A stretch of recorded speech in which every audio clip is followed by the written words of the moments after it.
그럼 지금부터 이재은 교수님이 진행하여 토론을 시작하겠습니다.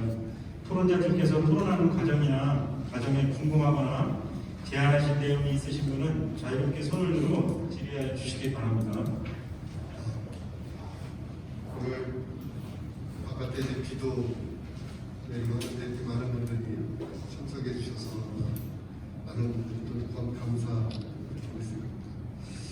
오늘 도시기본계획 발제를 해주신 우리 충북대학교 이만영 교수님께서 저도 시민의 한 사람으로서 그동안 많은 고생하셨다는 말씀 고맙습니다.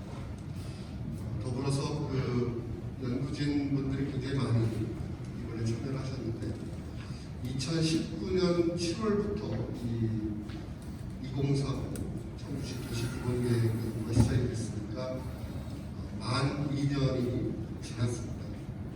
그동안 청주시를 위해서 노력해 주신 연구 책임자 연구진을 위해서 제가 박수 한번 보내주시고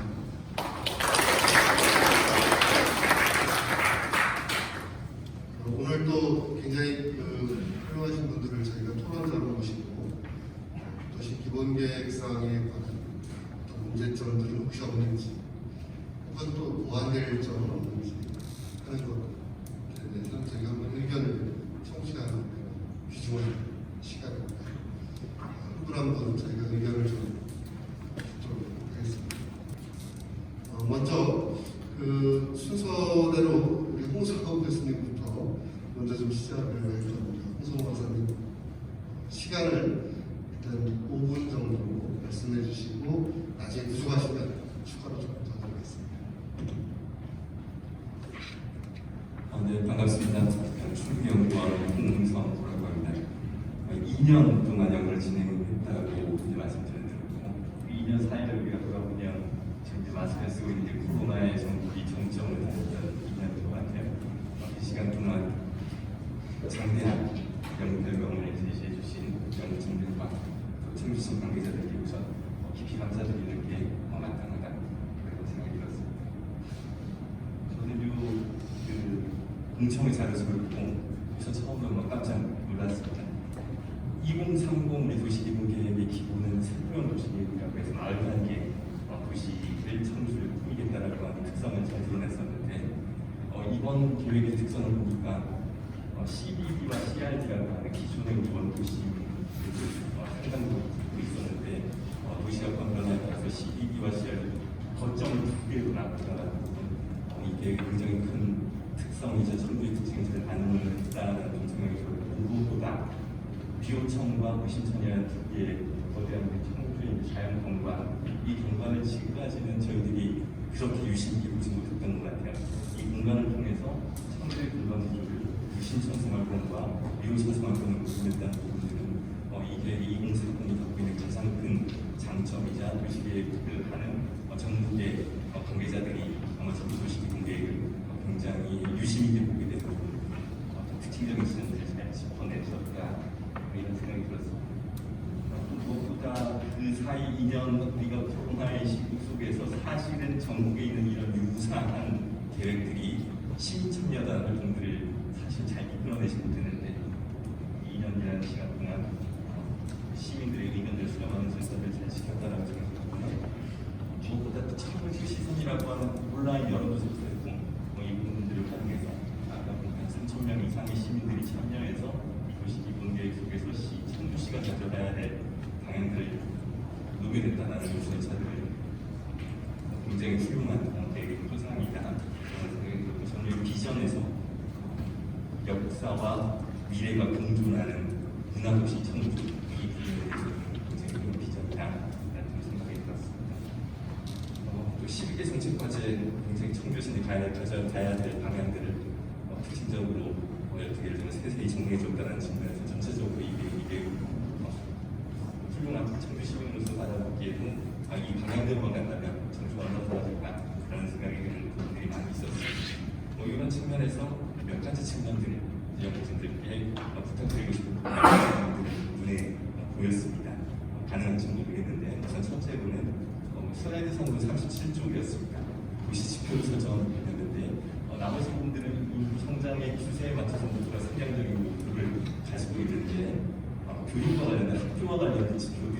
하향 추세로 목표를 이제 설정하게 돼 있어서 아마도 이 평형인구가 줄어들고 있는 이 시대적인 추세를 통계적으로 구조를 하면 그럴 수밖에 없을 거라고 보여지지만 2040이라는 데 희망을 갖고 있는 기본계획 속에서 영수님께 이제 부탁드리고 싶은 부분은 이런 어려움 속에서도 평형인구가 줄어들고 있는 어려움 속에서도 그럼에도 불구하고 청주의 인구를 높이겠다라고 한다 그러면 학교에 대한 지표들이 그래도 상향적으로 갈 수 있는 방법은 없을지 영수님께 다시 한번 검토를 해주십사 첫 번째는 부탁을 드립니다. 두 번째는 우리 청주시는 온라인 여론조사 플랫폼에서 봤을 때 분석 결과가 청주 시민들이 가장 원하는 청주의 미래상이 무엇이냐라는 질문에 스마트 시티라고 답한 비율이 압도적으로 높았다라는 거고 청주 시민들이 지금 인식 수준이 상당히 많이 바뀌었구나.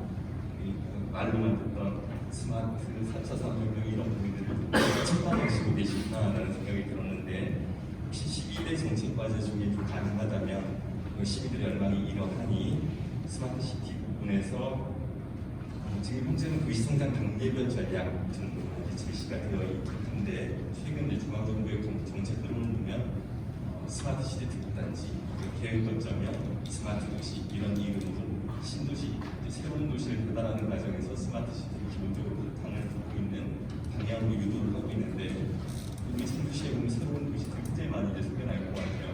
고성 3산단, 청주역 2원, 그리고 우창에서도 각종 개발 사업들이 이루어지고 있고 주중동을 이거는 밀레니엄 타운이라고 하는 오래된 우리 부지들이 이제 새로 개발해서 하고 있는데 그렇다면 이러한 도시 대상지들 중에 일부는 스마트 시티화가 될 수 있지 않을까 이런 것도 좀 반영되면 좋겠다 싶고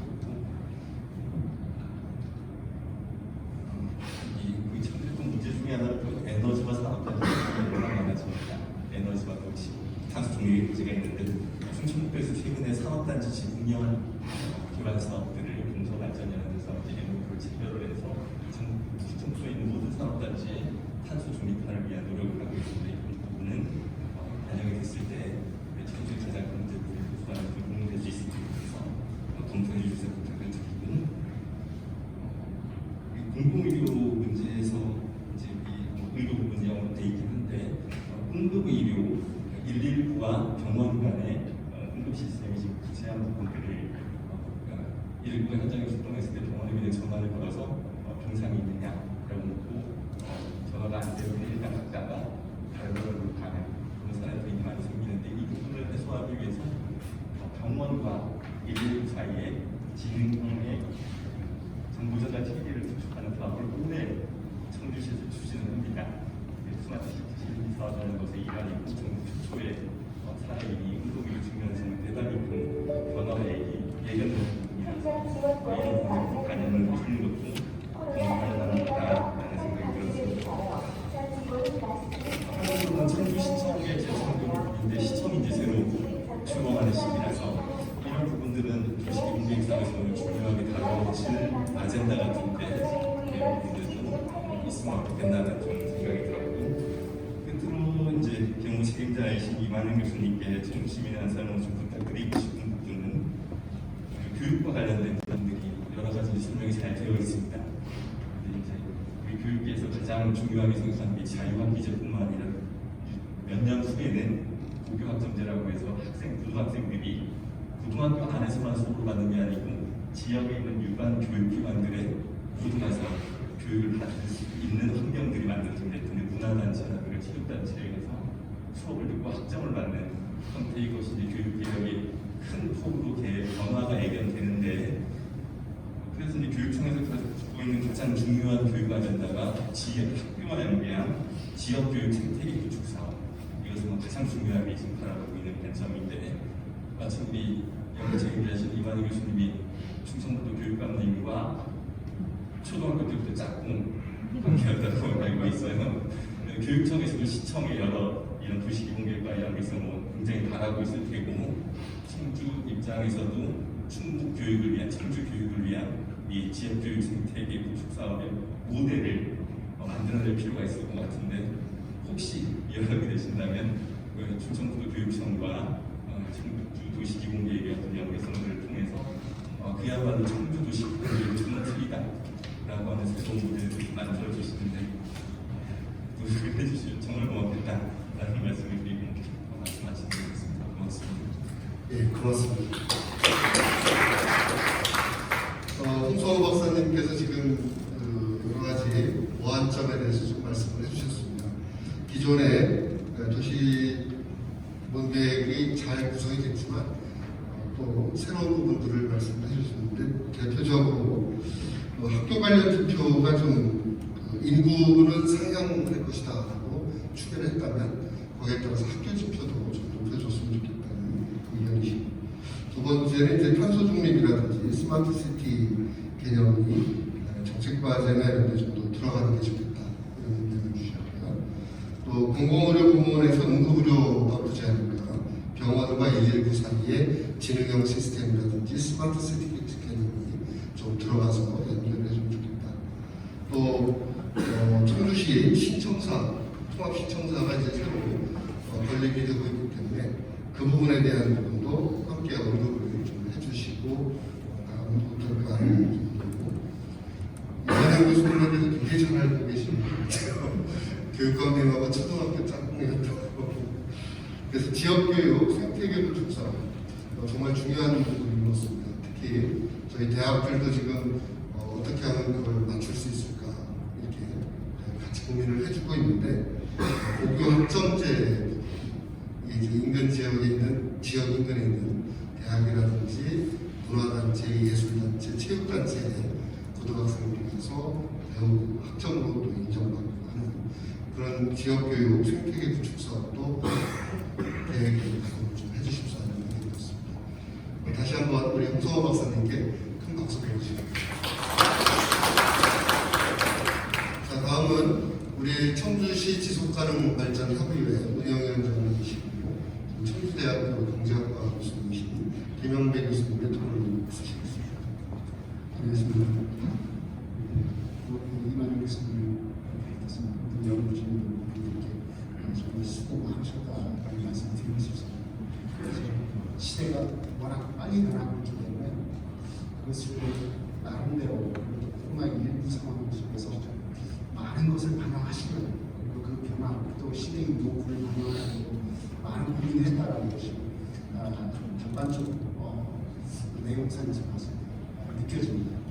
이제 그런 부분들에 있어서 또 한 가지, 그것은 다시 한번 칭찬을 드려도 우리가 아닐 거라고 생각합니다. 시민참여단 그리고 기후시설을 통해서 설문조사까지 해서 시민들의 의견을 반영하려고 하셨다는 거, 그 과정이 그만큼 중요하다고 저는 생각합니다.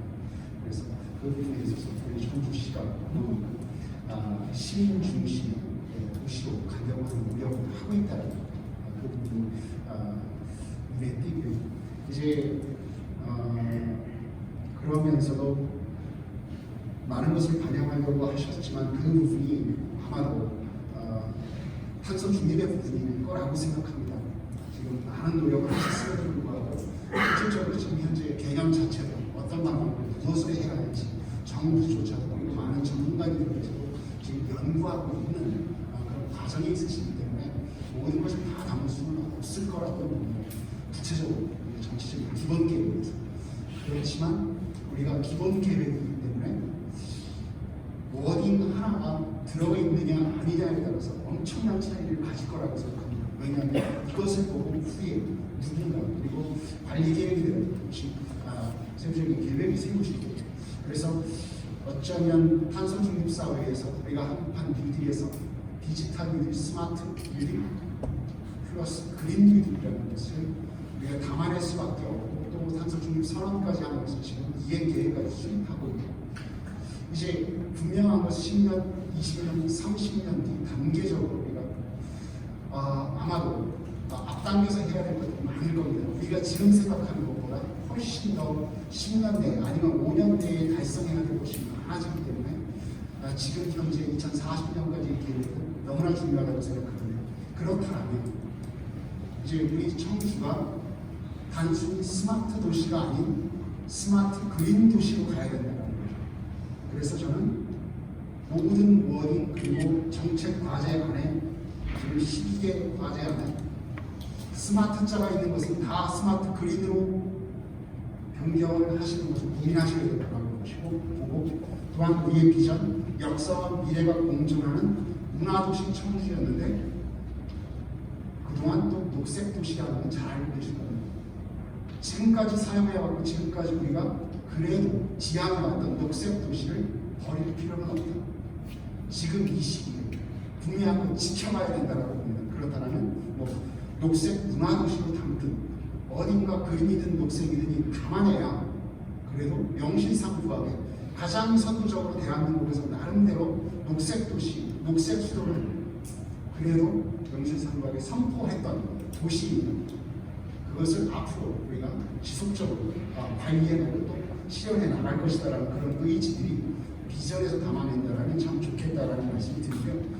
예, 그런 차원에서 이제 스마트 도시라면 스마트 그린 도시, 그리고 스마트 첨단 산단이라면 잘 아시겠지만 지금 국토부에서 그 사업 자체가 스마트 그린 산단으로 전환되고 있고 또 시범 산단들까지 선정해서 지금 세계 산단을 선정하고 앞으로 향후 35개 10년 내에 그 이후에는 모든 것이 그 스마트 그린으로 전환되어야 되는 상황들이 있기 때문에 아마도 그 부분을 좀 담아주셨으면 좋겠고, 그래서 지금 친환경이라는 단어가 많은 부분에 담겨져 있는데 그 부분 다시 한번 말씀드리지만 탄소 중립이라는 개념으로 조금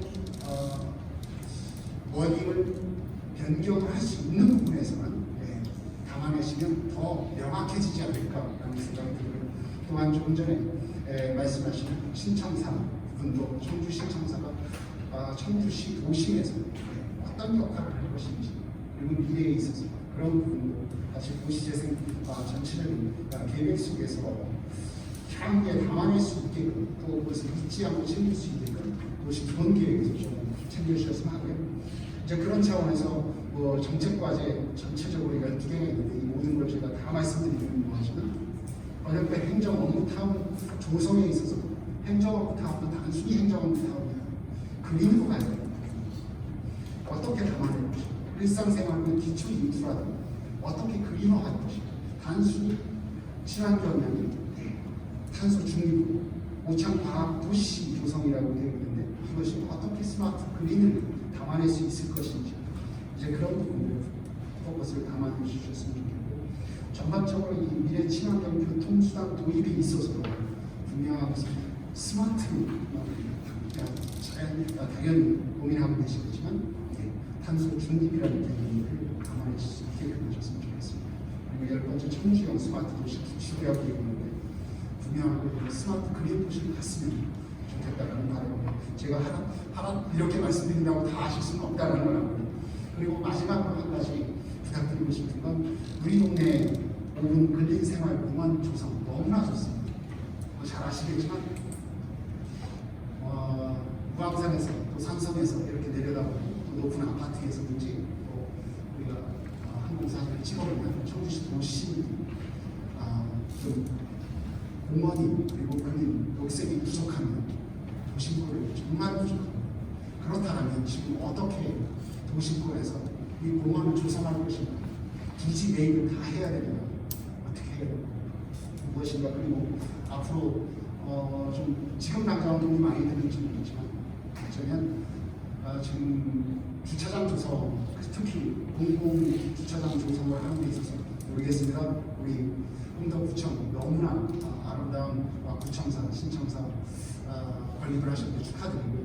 그러면서도 지하 주차장을 얼마나 확보하고 계시고 이 드넓은 지상에 주차장들로 시멘트, 아스팔트로 깔려 있습니다. 태양광도 깔아야 되겠지만 나무도 조금 더 심었었으면 하는 바람. 그 조경이라는 게 어마어마하게 중요한 것이죠. 이 주변에 나가면 지금 현재로는 좀 나름대로의 그림 상황이 있기 때문에 그럴 수도 있겠지만 어느 순간 이것도 시간이 지나면 96만 지금 계획을 세우시는데 인구는 증가하는데 주차장이 어떻게 될 것인가, 그림 공원을 어떻게 확보할 것인가, 그런 고민들 속에서 앞으로 주차장 공간을 어떻게 만들어내고 지하 부분을 얼마만큼 활용할 것인가 필요하다고 생각합니다. 네, 시간 관계상 이 정도로 마무리하도록 하겠습니다. 감사합니다. 예, 김영배 교수님께서는 이제 청주시 지속가능발전협의회 운영위원장을 맡고 계시기 때문에 특히 그 탄소 중립에 대해서 많은 강조를 하셨습니다. 예를 들면 스마트 도시라고 하는데 그 스마트 도시에서 그냥 스마트한 것이 아니라 무엇을 위해서 스마트해야 되는지 하는 가치라는 개념이 스마트 도시 속에 들어가야 된다라는 그런 지적을 하시면서 거기에 이제 그린이라고 하는 이제 녹색 도시 또 지속 가능한 개념이 들어가야 된다 이렇게 이제 말씀을 해주셨습니다. 그래서 단순한 스마트 도시가 아니라 스마트 그린 도시로 가고 또 예를 들면 스마트 산단 하면 스마트 그린 산단 이렇게 가는 게 좋겠다. 특히 그 비전에서 나타나는 역사와 미래가 공존하는 문화도시 할 때도 녹색 문화도시처럼 탄소 중립 사회로 이행하는 데 있어서 우리의 가치를 부여하자 이런 말씀이시고요.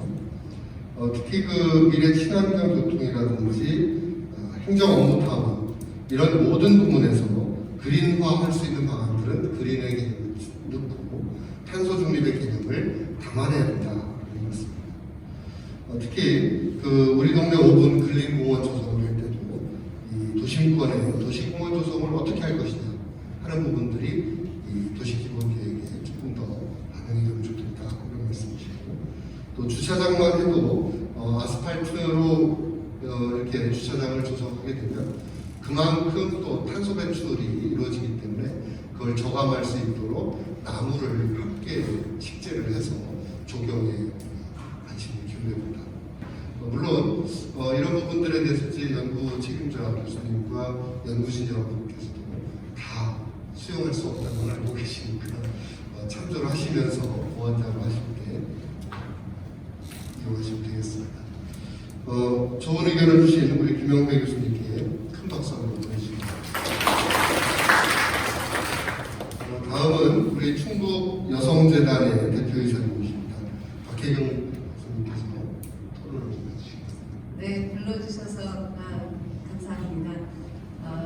그 20년 뒤를 바라보면서 청주시의 원대 활동을 담은 연구를 잘 마치신 것 같습니다. 연구진의 수고에 칭찬을 드리고요. 그리고 일부분 축하도 드립니다.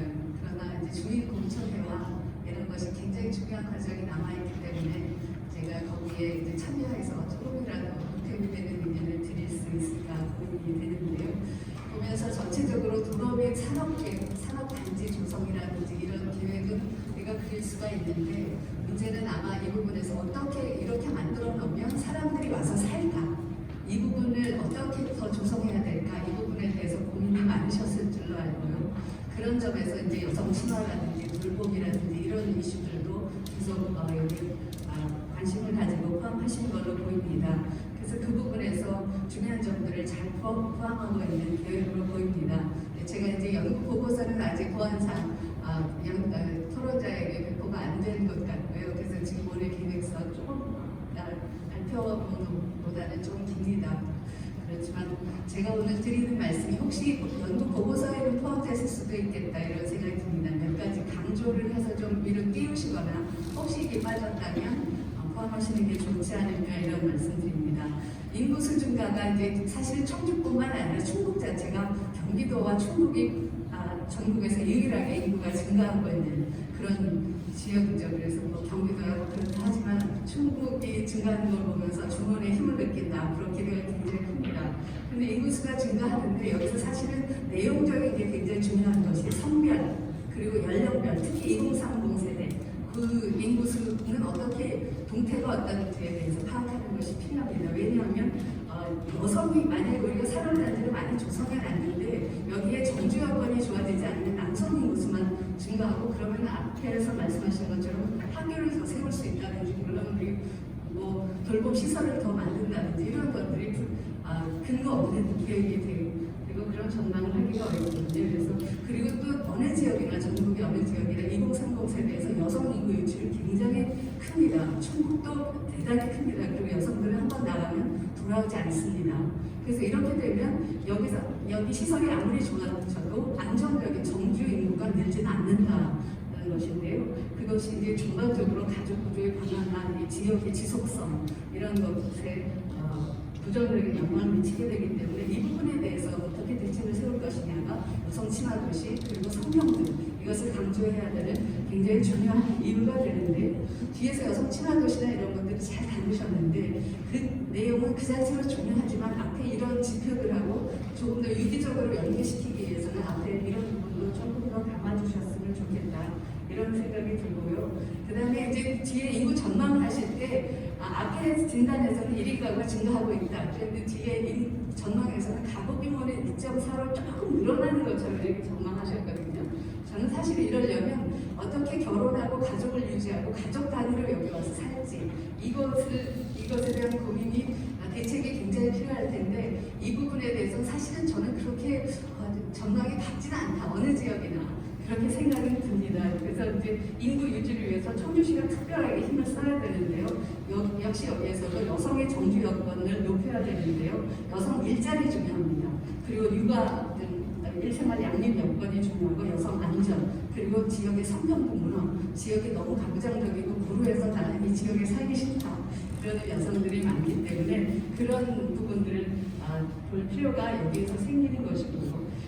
교회에 대해서 제가 구체적으로 몇 가지 혹시 빠졌으면 이런 것이 추가로 필요하지 않은지 제안드립니다. 주거 환경 부문에서 다세대 다가구 주택 관리 강화 및 환경 정비 이렇게 하셨는데요. 이 안에 내용적으로 원룸 등 청년 세대가 밀집해서 사는 그런 주거 지역이 있습니다. 대개는 그 주거 환경이 안전하지 않거나 그런 경우들이 있는데요. 특히 이제 여성에게는 굉장히 여러 가지 범죄 특히 성폭력 이런 범죄를 피해를 입히는데요. 그래서 안심주택 인증제도라든지 이런 안심주택 이런 프로그램도 구상할 수 있겠다고 그리고 뭐 너무나 이렇게 널리 알려진 얘기입니다만 범죄 예방 도시 디자인이라든지 이런 내용도 여기 혹시 빠졌으면 추가될 필요가 있겠고요. 74쪽에 보면 사회적 소외감 해소를 위한 복지 서비스 기반 그래서 청주형 유아 돌봄 체계를 만든다 이런 얘기 쓰셨는데 앞에 진단에서는 돌봄 서비스, 어린이집 이것이 굉장히 지금 부족한 걸로 이렇게 나타나는데 여기서 아주 용기 있게 공공 어린이집 확대 이 부분을 강조하실 필요가 있겠다. 이거는 사실은 이 돌봄 부분에 대해서 관심을 가지고 있는 거기에 연구자들이 모두 동의하는 겁니다. 그래서 어린이집이 그냥 수적으로 확대되는 것이 아니라 공공 어린이집이 확대되는 것이 필요하거든. 그건 서비스의 질과 안정성 때문에 그렇습니다. 그런 부분이 강조될 필요가 있겠고요. 그 다음에 매력주의 의무 도입이 굉장히 좋은 제안이라고 생각합니다.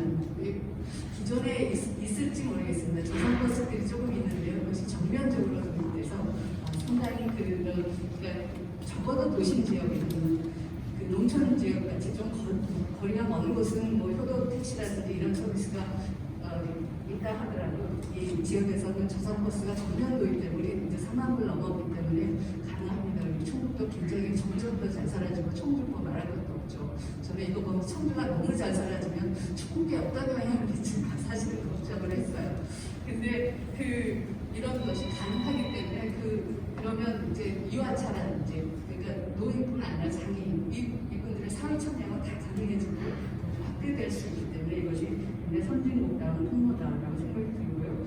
그다음에 자전거의 길이라든지 이런 것 큰 도로뿐만 아니라 그리고 인도도 이제 인도에 대한 계획도 조금은 들어가 있더라고요. 근데 자전거의 길이라든지 뭐 새로운 위험에 특히 젊은 세대가 향유할 수 있는 그런 것들이 또 필요하지 않을까 생각이 들고요.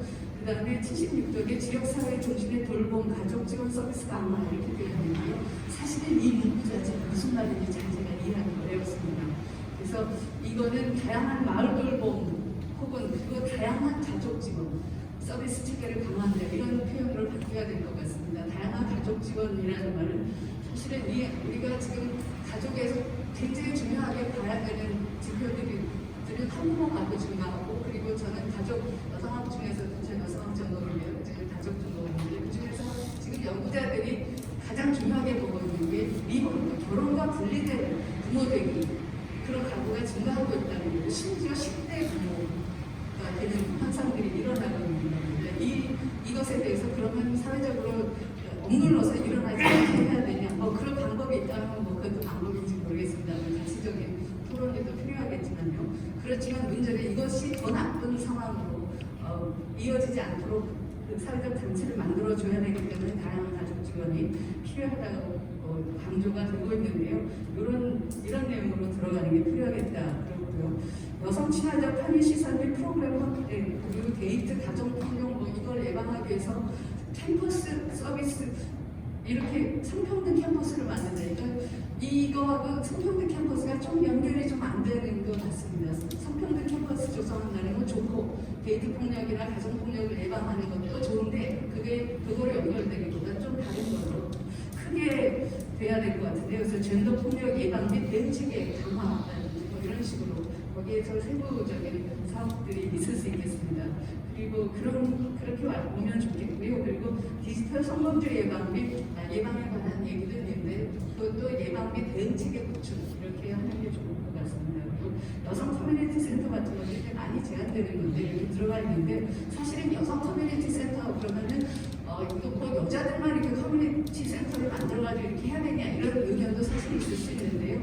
사실 필요한 것은 여성 커뮤니티 그냥 막연한 커뮤니티 센터가 아니라 여성 취창업 커뮤니티 센터가 필요합니다. 그래서 청년 여성, 진입을 못한 청년 여성이거나 아니면 경력 단절된 여성들이 다시 노동시장에 들어가려고 하면 환경이 너무 변화돼서 어떻게 갈 수 있는지 뭘 하면 될지 알 수가 없는 거예요. 그래서 여성들이 네트워킹도 하고 정보도 배우고 컨설팅도 받고 그리고 인큐베이팅도 할 수 있는 이런 취창업 센터들이 있으면 좋겠다 이런 생각이 들고요. 여기 여친도시 기본계획을 조직하라는 제안이 있어서 제가 반갑게 봤는데요. 이것과 더불어서 여성 친화도시 공간 조성 가이드라인이라든지 이런 것도 여기다 포함할 수 있겠습니다. 농촌생활문화센터 이렇게 되어 있는데요. 이것도 좋습니다만 전에 이제 여성 쪽을 많이 보니까요. 농촌 여성들이 성평등 문화뿐만 아니라 일반적인 문화향의 기회가 굉장히 없습니다. 그래서 여성들이 여러 가지 그 생애 어떤 도전적인 상황에 그 심리적으로 또 그 생애 전체에서 그런 것을 겪고 있고 그런데요.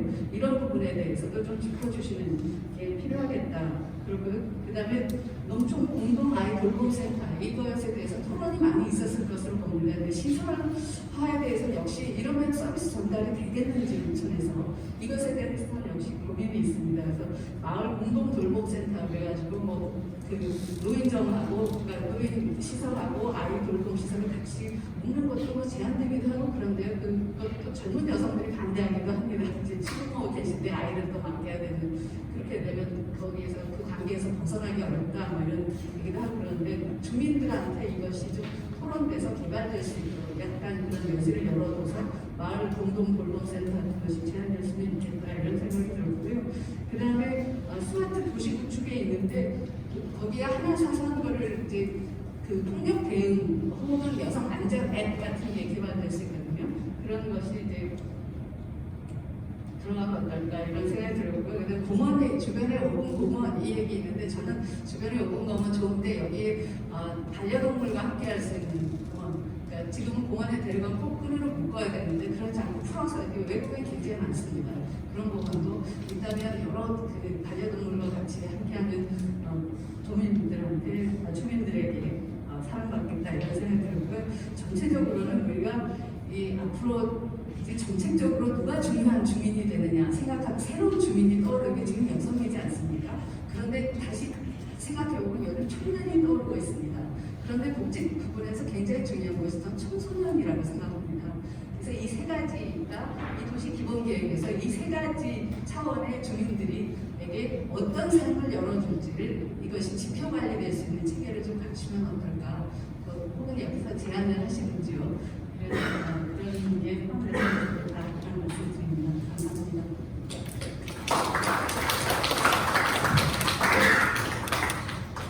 오늘 우리 그 토론자께서 준비를 굉장히 많이 해주셨어요.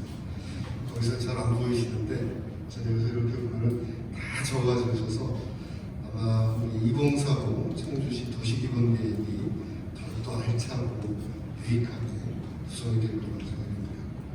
우리 국장님 흐뭇하시겠습니다. 지금 밖에 박혜경 우리 대표이사님께서 이제 말씀해주신 것도 보면 이제 그 박혜경 대표이사님의 전공이자 또 현재 소속 기관이 충북 여성재단이시거든요. 그러다 보니까 이제 젠더, 특히 여성의 관점에서 도시기본계획에 필요한 부분들을 많이 의견을 주셨습니다. 예를 들면 이제 상단 조성을 하는 건 좋다. 그렇게 그릴 수도 있고 어떻게 가느냐고 하는데 그 부분에서 이제 성평등이나 여성 친화가 어떻게 가야 되는지 이런 부분이 들어가 있다. 이런 의견을 주신 거고요.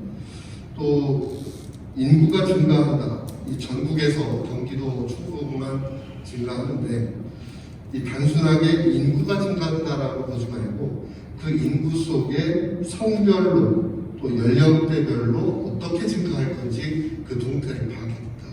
정말 의미 있는 그런 의견을 주셨습니다.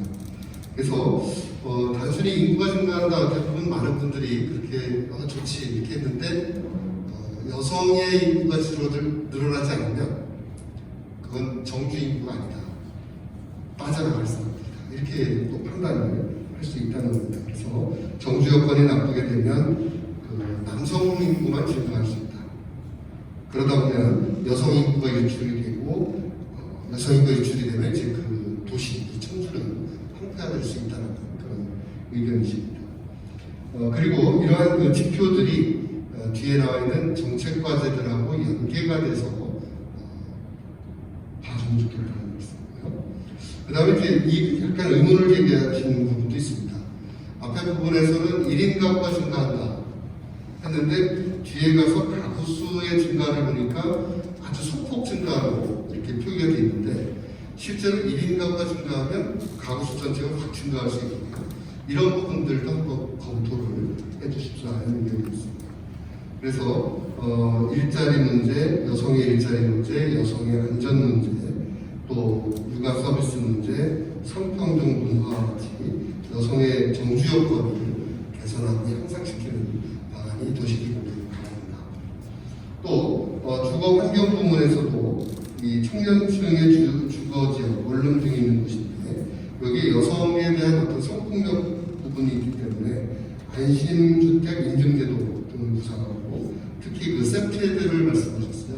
범죄 예방 디자인을 도입을 해서 나가는 필요하지 않나. 그리고 그 외에도 이 공공 어린이집 때인데 이 부분도 상당히 의미가 있다고 평가를 하셨습니다. 어린이집이 증가하는 것이 아니라 거기에 공공 어린이집이 증가하는 걸로 하는 부분들이 필요하고 특히 장애인들의 그 안전한 보행이라든지 이동을 위해서 이런 베리어 프리 무장애 길을 조성한다든지 또 자전거 도로 부분이 이제 그 약간 좀 빠져 있다 이런 의견도 주셨습니다. 그 부분도 한번 보완이 좀 필요한 것 같습니다. 또 다양한 마을들 보험이라든지 미혼 부모의 증가, 특히 10대 부모가 증가하는 현상들 이제 새로운 트렌드인데 이런 부분들도 2040, 20년 후에는 어떤 모습으로 우리가 이뤄나가야 될지 또 그림을 그려나가야 될지 고민을 해야 된다고요. 특히 박혜경 대표이사님도 아까 우리 김영배 교수님과 같이 이 워딩을 할 때 어떤 가치 부분이 좀 들어갔으면 좋겠다는 의견을 주시고 있습니다. 여성 커뮤니티 센터 이것보다도 여성 취창업 커뮤니티 센터 그래서 그 개념이 좀 더 어떤 방향으로 가는지를 명확하게 해주면 좋겠다. 그리고 농촌 지역에서의 그 문화 향유가 제대로 이루어지지 못하고 있는데 여성들의 경우에 이런 부분들도 해소를 해주고 또 농촌의 어떤 공동 아이돌 공연이라든지 또 스마트 도시의 경우에도 스마트 도시 앱을 만든다든지 하는 부분. 그리고 이제 저도 아까 깜짝 놀라고 저도 이제 집에서 고양이 동물을 강아지 키우는 이 반려동물에 대한 부분이 도시기본계획 속에 반려동물과 함께 할 수 있는 도시공원이라든지 이런 게 좀 필요하다라는 의견도 주셨습니다. 그리고 이제 마지막으로 가장 의미 있게 화두를 던져주신 게 2040년이 되면 저도 이제 50대 후반, 중반, 70대 중반이 될 때 그때 가서의 주민은 누굴까? 그게 이제 세 가지 유형을 말씀하셨어요. 청년, 여성, 청소년. 이 20년 후 청주시의 새로운 주민들을 우리가 어떻게 맞이해가고 어떤 삶을 살아갈 수 있도록 장을 펼쳐줄 것인가, 열어줄 것인가. 이 부분에 대해서 화두를 던져주셨습니다. 중간에 이제 청주가 너무 좋아지면 충북에 어떤 영향을 줄까? 충북에 긍정적 영향을 주지 않을까? 우리도 청주시처럼 만들고 싶다 생각하지 않을까 싶습니다. 많은 좋은 의견을 짧은 시간 동안 제시해 주신 우리 박혜경 대표님께 큰 박수 한번 보내주시죠. 우리 그 청주시 도시기본계획과 관련해서 이제 충북에 어떤 영향을 줄지에 대해서 우리 분야에 세명대학교에서 오셨습니다. 우리 김행정 교수님 토론 시작해 주십시오. 네, 반갑습니다. 학생 수가 전 세계에서 제일 적어요. 3명. 조직원은 400명인데 아주 열심히 잘 했습니다. 우리 소련 제천이라. 이게 사실 저는 청주 시민이에요. 청주에서 초등학교까지 다 나왔습니다. 청주 시민 자격으로다가 우리 이만희 시민에서 전화를 했어요. 근데 오늘 제가 그 2차 주사를 많이 했는데 방금 전에 맞고 왔어요. 12시. 또 아플까 걱정을 했는데 지금 뭐 전혀 문제가 없어가지고 여러분들에게 만나게 돼서 반갑습니다. 저는 이 2040 청주 도시기본계획의 어떤 이해 측면에서 세 가지를 말씀하고 또 이제 전에가 좀 다르다 또 고민해야 될 것 같다는 건 세 가지 말씀드립니다. 우선 그 계획의 의계이기 때문에 제5차 종합계획이 이제 20년 계획 또 그거에 기초해서 이제 종합계획이 20년에서 만들어졌습니다. 그거에 기초해서 이제 또시 도시기본계획이 만들어지는데 저는 전에 토지공사에 근무하면서 1999년도에 100여 명이 모였어요. 저는 토지공사 한 사람은 막 주택공사에서 한 명 오고 이렇게 갖고 한 100여 명이 제4차 국토종합계획을 수립한다. 20년 계획, 그 전에까지는 10년 계획이에요. 그래서 20년 계획, 벌써 그게 지나가고 이제 그 20년 계획, 40년 계획이 만들어졌는데 그때 사실은 좀 더 우리가 고민해갖고 이 시를 반영을 했어야 되는 거예요. 그래서 그 당시에는 뭐 각 자치단체에서 뭐 거기서 들어오고 막 그랬어요. 그때 당시 왜 그랬냐면은 모두가 선계 후 개발이다. 그 전까지는 다 개발이 심했어요. 왜? 국토용 관리법이 있고 도시계획법이 있었어요. 근데 이게 서로 이게 그런 관계 있어갖고 문제가 되다 보니까 국토기본법을 만들게 되고 국토의 계획 이용에 관한 부분 두 가지 법을 한다. 그래서 계획의 중요성이 이제 부각됐다. 그런 시각에서 이제 우리가 이 계획을 꼼꼼히 정말 이만한 것을 잘 완전 세세하게 대량 공부까지 다 이렇게 했는데 그만큼 이제 계획의 중요성이 있다고 보고 있어요. 그리고 또 한 가지 측면에서 그래서 이제 또 한 가지는 그 공간국조 이론인데 아마 이만희 교수님께서 그 시카고에서 한번 유학 생활을 하시면 잘 아셨을 거예요. 모든 도시 그 공간국조 이론이 거기서 나왔어요. 왜 그러냐면은 그 1871년도에 시카고에 엄청난 그 화재가 있어가지고 3분의 1이 다 불타버렸어요. 그래서 세판 짰죠.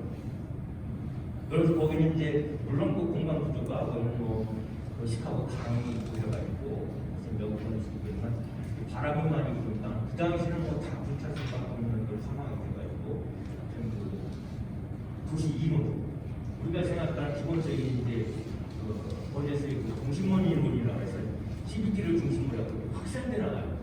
지금도 마찬가지고 청구 같은 경우도 몇 가지 좀 왔어요. 지금 처음 왔는데 이 응급구청에 여기까지 이렇게 이제 확산돼 나가고 있는데 한번 고민을 해보자 하는 것이고 그 다음에 이제 도로를 따라서 포인트에서 그 선형 이론을 도로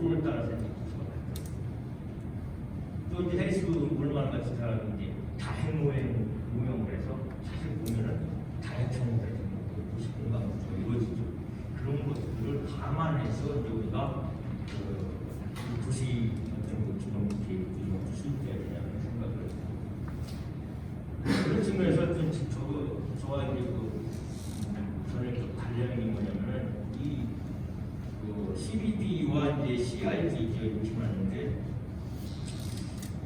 고심을 많이 했겠다는 생각이 들어요. 그런데 CBD라는 건 청주시의 센터인데 센터는 비즈니스 디스트릭트인데 이게 이제 오창으로 바꿔죠.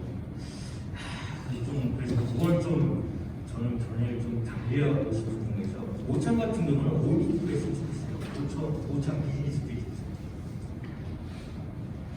CBD는 이 CRD 같은 경우는 이게 여가인데 이거는 저는 차라리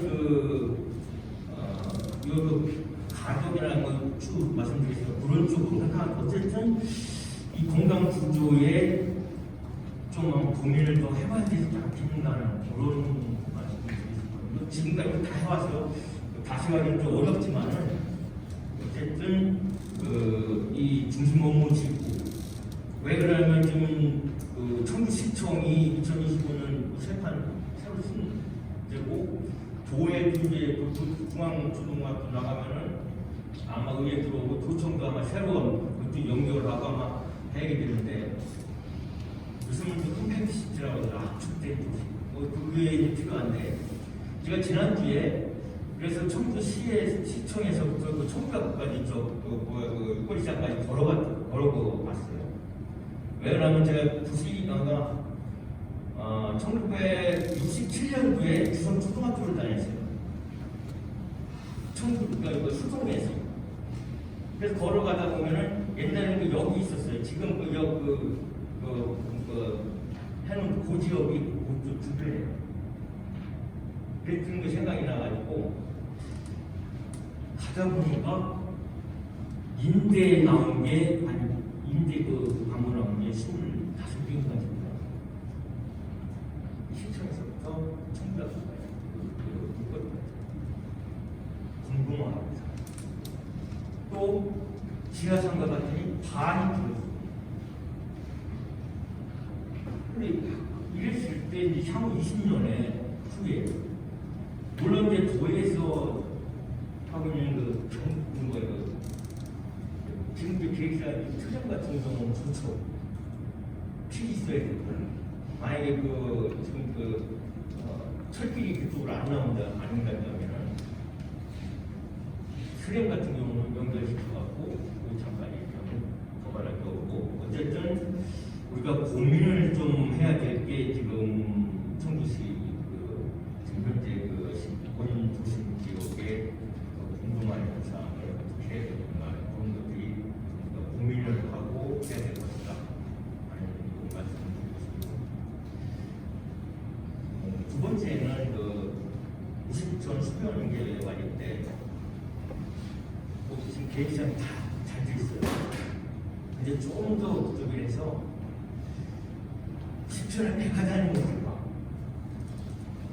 실험 가능성이 없을 것 같기도 한데 사실은 그 대청댐이랑 연결시켜갖고 혹시 그러니까 그게 큰 배가 저기 한다는 게 아니라 요리때 한번 그거는 어차피 고민 할 수 있는 건가요? 가능성이 있나요?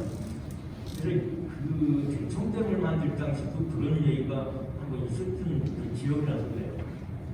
제가 80년대 초중반 그때 대학원 다닐 때가 원래는 그 오송의 도가 도청의 분리가 그런 자가 했던 일이었는데 어쨌든 한번 신천 수변 개발을 그냥 지금 현상때 원 수준이 아니라 특별히 다닐 정도 대청점을 끌어가고 홍수 계획하면서 그런 좀 크게 했으면 하는 그런 생각이 들고 또 세 번째는 이것도 이제 그래서 아까 말씀드린 게 5차 구조원이라는 보조학계가 연계가 돼야 되는 건데 지금 가덕 쪽에 자치원수원이 이제 제천으로 가잖아요. 그러면 그거랑 부동산 수목원 여기를 오히려 CID라는 그런 GID를 하든 GD를 하든 가덕 해가지고 그쪽은 정말 그냥 조그만 의학적이가 아니라 전국에서 와볼 수 있는 그런 차원의 뭐 국가 지원도 바꿔가지고 큰 그림 속에서 대단히 일하고 싶거든요. 뭐 에버랜드 같은 그런 정부의 어떤 그런 것들도 한번 기관에 장기적인 시각에서 20년 후에 그런 그림을 좀 고민해가면서 했으면 하는 그런 말씀 좀 드리고 싶고, 전체적인 거는 너무나 이 고생 엄청 했겠다는 생각이 들어요. 이 계획대로만 시스템이 대응한다면 정말 뭐 청주시가 세상에 좋은 그런 도시가 되지 않을까. 고생하셨습니다.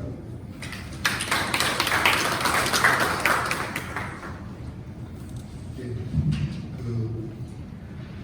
세명대학교에서 오셔서 이제 청주를 잘 모르실 거라는 일을 했었는데 청주시에 대해서 너무 잘 알고 계셨어요.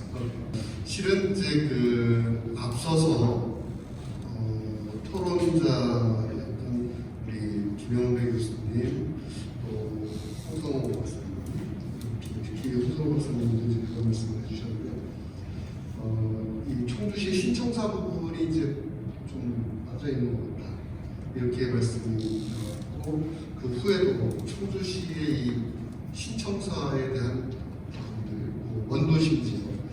근데 이제 오늘 2040 도시기본계획에서 우리 김행정 교수님께서도 말씀하신 게, 이게 원도심 지역의 공동화 현상 문제에 대해서 짚고 넘어갔으면 좋겠다는 말씀을 해주셨거든요.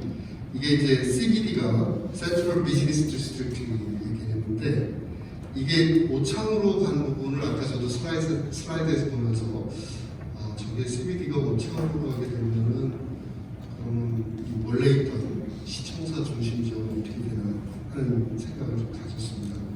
근데 이제 시청에서부터 일부러 일거리까지 가시면서 쭉 보니까 임대하는 상가가 26개, 지하 상가에는 절반 정도가 비어있다 확인하셨다고 해서 저도 깜짝 놀랐습니다. 지금 이제 굉장히 부드럽게 말씀을 하셨는데, 다시 한번 이 CBD 중심 업무지구의 위치를 재고를 좀 해주실 필요가 있다라는 의견을 주셨고요. 특히나 청주 신청사가 건립이 되고 도청의 신청사가 또 건립이 되고, 이렇게 되면 도심 업무지구 이 부분도 이 도시기본계획상에서 한번 짚어보아야 한다, 이런 의미이셨습니다.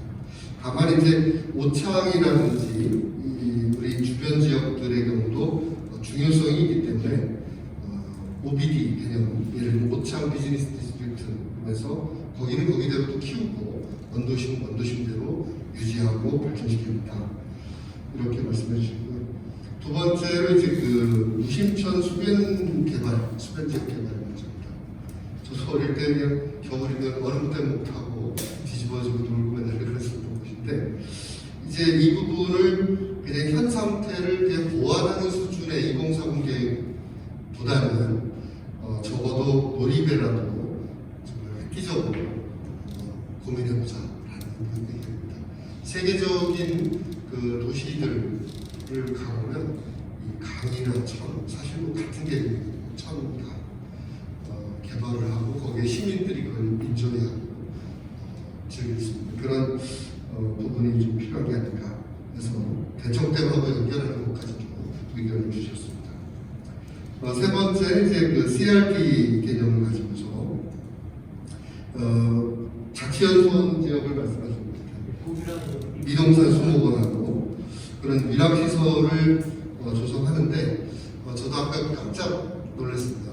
에버랜드 수준급으로 한번 위락시설을 한번 조성하는 것도 도시기본계획상에서 만들어주면 어떻겠느냐, 이런 의견이 있습니다. 이렇게 의견을 주실 수 있다는 것은 고향을, 청주를 사랑하고 늘 관심을 갖고 생활하시기 때문에 가능한 게 아닌가, 그런 의미에서 감사한 마음입니다. 우리 김행정 교수님께 큰 박수 한번 보내주십시오. 네, 다음은 우리 충북연구원의 정용일 목사님께 토론을 부탁드립니다. 네, 반갑습니다. 충북연구원 정용일입니다. 이제 충북에서 오랫동안 나가 계시네요. 제 앞서서 이제 네 분의 토론자분들께서 이미 좋은 말씀 주셨기 때문에 여기서부터는 사실 할 말이 별로 없습니다. 할 말이 별로 없어서 어떤 얘기를 해보나 그런 생각을 하고 있는데 일단 저기 인구시민 문제심 이만희 교수님께서 아까 40년 정도 미래 축에 대해서 미래 청주에 대해서 말씀 주신 부분 아주 좋은 내용이었고 사실 그런 기본 미래에 대한 연구를 볼 때 저는 보통 저희 아이들, 저희 가족들을 좀 간절히 위해서 바랍니다. 그런 관점에서 2040년 미래가 살기 아주 좋은 청주가 될 거라는 희망이 보여서 재미있게 나누는 말씀드리고요. 또 이제 공청회라는 게 결국 이제 다양한 의견을 공개적으로 청해듣는 거니까 저 입장에서 제 관점에서 그냥 받아들였던 계획에 대해서 몇 가지 말씀드리겠습니다. 제가 사실 전공 분야는 이제 교통, 소시 분야인데요.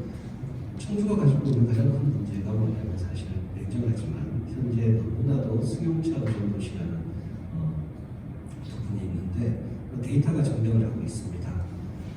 우리가 이동을 할 때 어떤 교통수단을 이용하느냐 이게 이제 통계로 나오는데 청주의 경우 승용차를 교통수단을 이용하는 확률이 80%가 나오는데 이게 전국 평균보다 약 10% 이상 확률입니다. 그래서 이 부분이 청주가 현재 가지고 있는 가장 큰 교통체계의 문제점이 아닌가라고 생각을 하고요. 더불어서 우리 이제 교통 부분 이제 요즘은 이제 오늘 모빌리티라고 많이 부르는데 모빌리티에서 많은 혁신들이 이루어지고 있습니다. 근접한 세종시에만 해도 자율주행 버스가 다니고 있죠. 이런 측면에서 우리 청주 축구는 모빌리티 혁신에서 조금 뒤처진 부분, 아쉬운 부분들이 좀 있습니다. 이 두 가지 문제점을 기반해서 앞으로 앞으로의 청주의 교통이 어떻게 될 것인가 이렇게 바라보면 아마 전체적인 흐름상 한 2040년까지는 지금보다는 더 많은 다양한 될 것들의 종류가 생길 것 같고요. 그리고 아마 우리는 교통 분야에서 탄소 중립을 이뤄내기 위한 탄소 저감 문제보다 많이 하게 될 것 같다는 생각을 하고 있습니다. 더불어서 과거보다는 더 많은 데이터를 활용한 교통 정책을 만들어 나가야 된다는 생각이 들고요. 마지막으로 어떻게 보면 코로나를 통해서 이미 경험을 했지만 우리의 사람의 이동보다는 산업이나 사물이나 아니면 정보의 이동이 좀 더 폭넓은 관점에서 교통을 활용하는 미래가 될 거라는 생각을 합니다. 그런데 이런 현재의 문제점과 미래의 트렌드를 조합해서 현재의 계획이 어떻게 되느냐 이 관점에서 제가 바라봤을 때 사실 많은 내용들을 계획에서 포함을 하고 있고요. 특히 정책 전략과제, 12개 전략과제에서 이러한 어떤 미래 트렌드를 청주의 관계 선거에 의뢰해서 어떤 공간으로 꾸며갈 것인가 이런 것들이 계획에서 보여졌고 밝혀졌기 때문에 굉장히 희망차게 왔다라는 말씀드리고요. 다만 조심스럽지만 몇 가지 물론 보고서에 다 담았을 것이라고 생각을 합니다. 하지만 조금 더 강조되었으면 하는 부분들을 몇 가지 말씀드리면 우선은 이제 허그앤 휠이라는 게 굉장히 재밌게 봤습니다. 근데 이제 도심의 4차 우주로 동영상에 나와 있기는 한데 조금 강조되지 않는 것 같아서 다시 말씀드렸고요. 그 다음에 좀 마이너하긴 합니다. 사실 세종 청주 고속도로가 이제 개통이 현재 이제 예타 면제가 돼서 진행되고 있는데 그 지점을 그 노선을 유심히 보면 오송에 게이트가 될 수 있는 장점이 있습니다. 그래서 그 부분을 좀 활용했으면 좋겠다라는 생각이 들고요. 그리고 아마 미래사회 우리가 1970년대 산업화를 겪었는데 2040년이면 아마 노후 인프라 문제 굉장히 커질 것 같다는 생각이 듭니다. 우리가 한 번도 생각하지 않았지만 청주대교가 노후 인프라가 돼서 이제 발견이 될 시기가 옵니다. 그래서 그런 부분을 어떻게 적절히 관리할 것인가 이런 부분 좀 잡아줬으면 좋겠다는 생각이 들고 네 번째는 사실은 이제 광역계획이 보다 청주보다 인근의 더 넓은 지점을 바라보면서 광역계획이 계획적으로 있기는 하지만 청주의 어떤 청주 기본계획에 있어서도 인근의 약간은 메가시티 관점에서 인근을 바라보는 곳에 좀 추천져 있으면 좀 혹은 또 이제 그런 견해를 가지고 연구가 될까요? 있다면 좋겠다는 생각이 들고요. 마지막으로 지표 문제입니다. 지표 부분에 사실 이제 경우에 따라서 이번에 국가계 또 지표를 뺐죠. 이제 지표를 넣느냐마는 이제 철학적인 부분도 있는데 지표 부분에서 우리 교통 관점에서 접근을 한다면 교류 요즘 데이터가 굉장히 좋아졌기 때문에 교류 인구 정도는 파악을 할 수 있습니다. 그래서 활동으로 혹은 승용차 수단 분담 이런 좀 지표들이 들어가서 교통에서도 보다 친환경 적이고 그와 승용차 운송에서 탈타는 방향으로 정책 방향을 폈다 이런 내용들을 발표했으면 좋겠다는 생각 들어서 짧게 몇 가지 내용을 정리해서 말씀드렸습니다. 감사합니다.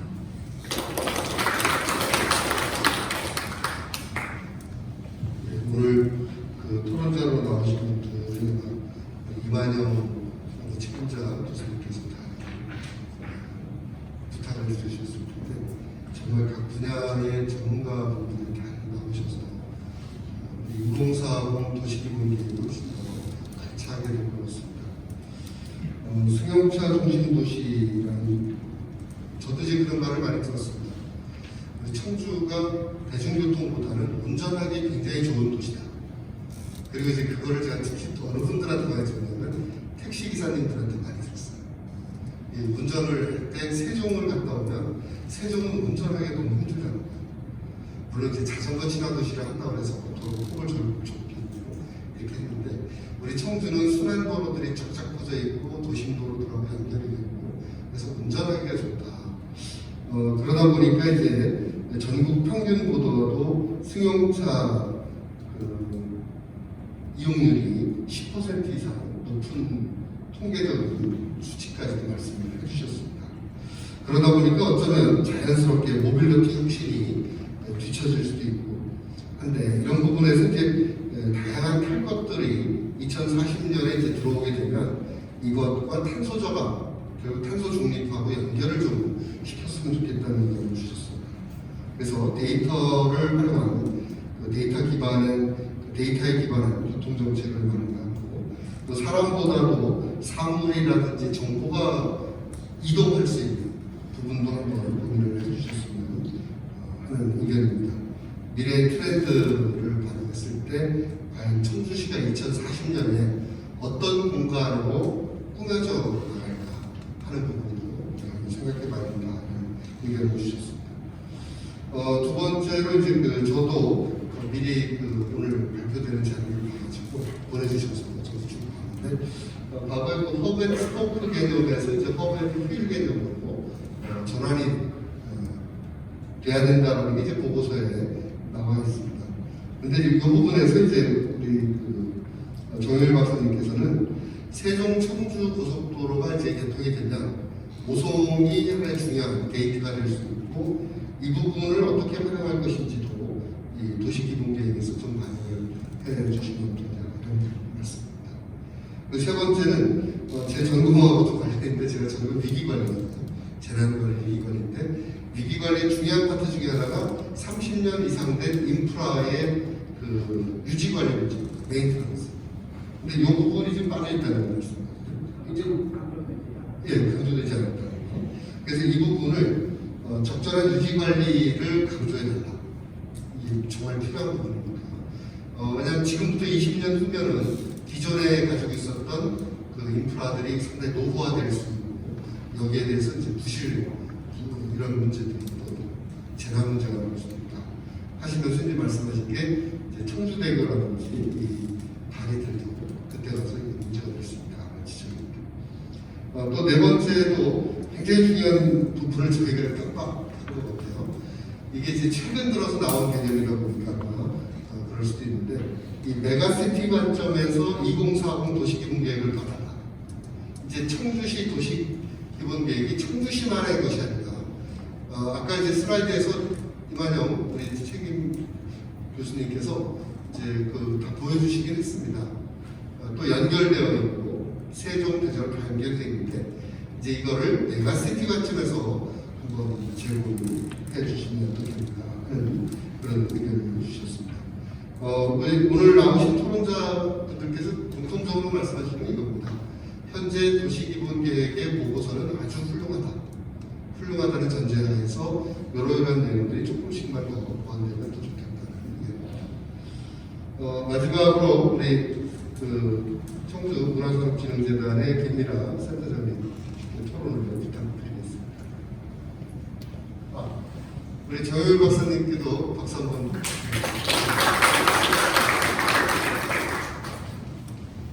네, 청주문화재단의 김미라입니다. 먼저 이만영 교수님하고 여러분께 감사드리고요. 연구 보고서를 듣는 동안 청주에 살고 있는 게 정말 행복하고 앞으로가 더 기대가 되는구나 그런 느낌을 받았고요. 근데 제가 이렇게 토론자로 나오면서 그래도 다른 많은 분야는 지금 전문가님들이 얘기해 주셨고 저를 이 토론장에 좀 부른 이유가 그러면 문화를 어떻게 우리 청주의 2040 도시기본계획에 반영을 할 것인가에 대한 그래도 의견을 조금 반영하고자 이렇게 불러주신 것 같아요. 그 도시가 하드웨어로 발전할수록 사람들하고의 관계성은 정말 삭막해지는 것 같아요. 저도 요즘에 청주에 이런 중앙뉴스 나오는 거 보면 긍정적인 것보다는 조금 약간 생소하고 너무 부정적인 게 많아서 다른 도시에 있는 사람들이 청주 이미지를 어떻게 바라보고 청주에 대해서 호감도는 과연 어떨까 너무 궁금하거든요. 근데 도시가 발전할수록 이런 그 사람의 관계성과 이제 이런 공동체 회복에 조금 더 신경을 써야 아마 지역에 있는 지역민들이 자긍심을 가지고 청주 여건도 더 개선될 것이라 저는 생각을 하고 있어요. 그래서 이런 여러 가지 도시 계획이 정말 문화 부분에는 이제 열심히 담아주셨는데 제가 보기에는 청주가 가지고 있는 여러 가지 자원들이나 지금 활동하고 있는 게 많이 반영되지는 않아서 이 부분만 조금 더 보완되면 하드웨어뿐만 아니라 그 안에 말랑말랑한 소프트웨어도 같이 발전될 수 있어서 청주가 정말 살기도 좋고 도시의 모든 편리성도 같이 있는 도시라고 저는 생각합니다. 지금 청주 도시 기본계획에 문화를 담을 수도 있는데 이런 모든 청주 도시 기본계획이 문화적으로 또 이루어질 수도 있는 계획도 중요하다고 생각을 하고 있고요. 혹시 제가 여기 그 직책에 써 있는데 문화도시 센터장이라는 직책으로 제가 참여를 하고 있는데 혹시 참여자 여러분들은 저희 청주시가 2019년 12월 30 문화체육관광부의 첫 법적 문화도시인 문화도시에 선정되었다는 걸 혹시 알고 계신가요? 네, 알고 계시다고 너무 감사드립니다. 그 저희 문체부가 인정한 법적 문화도시 청주가 1차로 당당하게 선정이 돼서 지금 문화도시 사업을 2년차 진행하고 있고요. 저희 청주 문화도시 사업의 비전은 기록문화 창의 도시입니다. 근데 이만영 교수님이 지금 우리 2040 도시계의 비전을 너무 역사와 미래가 공존하는 문화도시 청주에서 저희 문화도시에 이런 계획을 담아주신 것 같아요. 역사는 저희가 문화도시 안에서도 직지를 기반으로 한 기록을 발췌해서 저희들이 기록문화 창의도시라고 뽑았는데요. 역사는 직지라고 생각하고 미래는 기록, 그 기록이 빅데이터가 되고 빅데이터는 나중에 시민들이 제일 많이 뽑은 스마트 시티하고도 관계가 있다고 생각을 하고 있습니다. 그리고 모든 도시의 비전이 이렇게 좀 딱딱한 하드웨어적인 것이 아니라 이렇게 문화를 품는 이런 비전으로 지향하고 있는 것은 문화가 얼마나 우리 시민들의 삶 속에 그리고 사람들의 삶 속에 중요한 부분을 차지하고 있는지 이렇게 극명하게 보여주는 것이거든요. 그래서 저는 지금 이 도시계획에 부분별 계획에 이제 9가지도 제시해 주셨고 그리고 정책 과제에서도 좀 12개 이제 과제를 주셨는데 이 첫 번째 청주 역사문화 벨트 조성 사업에 청주가 갖고 있는 여러 가지 지금 수행하고 있는 사업들이 조금 더 20년 뒤에도 이게 이어지고 또 지속적으로 가능해지고 또 결과물로 발휘할 수 있는 이런 문화에 대한 계획까지 좀 담아주시면 청주가 정말로 여러 가지 여건을 다 담아서 미래 세대들한테도 좀 자긍심도 주고 기대할 수 있는 이런 도시계획이 되지 않을까 그렇게 생각을 하고 있습니다. 문화예술 분야에서도요, 이 법에 의해서 기본계획 수립하는 게 되게 많아요. 지역문화진흥법에 의해서 다른 기초지자체 모든 도시들은 지역문화 진흥 시행 계획을 수립해야 되는데 이런 계획이 저희는 문화가 따로 노는 게 아니라 청주의 도시계획 안에서 문화도 한 축으로 역할을 할 수 있는 계획으로 들어갔으면 좋을 것 같아요. 그래서 지금 이 2030 청주 도시 기본계획에 청주 시민들이 어떻게 하면 조금 더 공감과 소통으로 공동체를 회복하고 그리고 다른 사람을 인정하고 포용하고 판대해서 다양성을 갖춰서 청주 시민뿐만 아니라 또 청주를 들어오기를 원하고 또 청주를 이제 뭔가 이렇게 그리워하는 그다음에 청주를 기대하는 사람들한테 뭔가 다양하게 포용성도 갖춰졌으면 좋겠고 그리고 청주가 가지고 있는 이런 문화 역량도 좀 2030 도시 기본 계획에 담아주셨으면 하는 게 저희 바람이자 조그만 그 청주 시민으로서의 그런 기대입니다. 네, 이상으로 저의 그 의견을 마치도록 하겠습니다.